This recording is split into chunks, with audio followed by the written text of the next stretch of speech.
Alam niyo ba yung kwento tungkol sa nanay na napakagaling magluto? Ikukwento ko po sa inyo. Merong isang nanay na napakahilig magluto. Umaga, tanghali, gabi, at kahit merienda pa. At napakasarap ng kanyang luto. Kaya laging nasisiyahan ng kanyang buong pamilya. Lagi silang sarap sa luto niya. Lalo na ang asawang lalaki. Kaya nag-isip siya, bakit kaya napakasarap pagluto ng asawa ko? Kaya minsan, sinilip niya yung asawa niya habang nagluluto.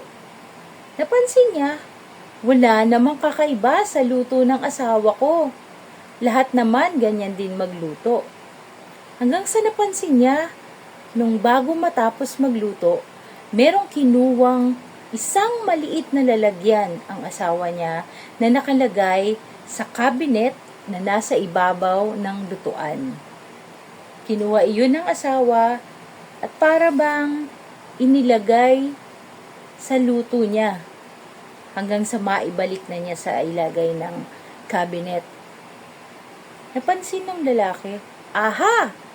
May secret recipe pala ang asawa ko. Kaya alam niya na meron siyang gagamitin para sumarap ang kanyang lutuin. Dumating ang panahon na nawala na ang kanyang asawang babae dahil kinuha na siya ng Panginoon.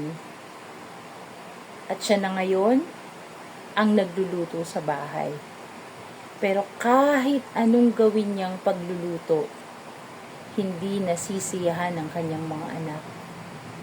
Kahit niluluto niya na lahat ng masasarap na pagkain, kahit yung paborito ng mga anak niya, pero hindi pa rin sila nasasarapan. Nagtatanong na siya sa sarili niya at parang naiinis na. Bakit ba hindi niyo nagugustuhan ang aking niluluto? Bakit hindi kayo nasasarapan at hindi kayo nasisiyahan kahit anong gawin kong luto? Hanggang sa naalala niya yung secret recipe na nakalagay sa cabinet sa ibabaw ng lutuan. Kaya nung sumunod na siya ay nagluto, kinuha niya na yung secret recipe na iyon. Pero nagulat siya. Pagkakuha niya nun at binuksan, napansin niya, wala namang laman. Ano ba talagang ginagawa ng asawa ko? Bakit napakasarap niyang magluto? At napansin niya na merong isang maliit na papel. Alam niyo ba kung anong nakasulat? Nakasulat doon ang 4 na letra. L-O-V-E.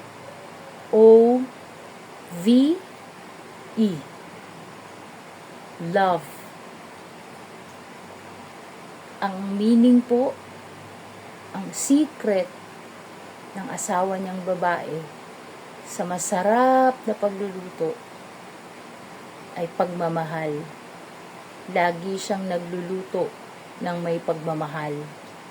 Kaya pala lahat ng luto niya laging sumasarap. Sabi po ng Bible sa unang Korinto 16:14, let all that you do be done in love. Dapat po, sa lahat ng ating ginagawa, lagi pong may kasamang pagmamahal. Kaya maraming salamat po sa pakikinig. God bless you all.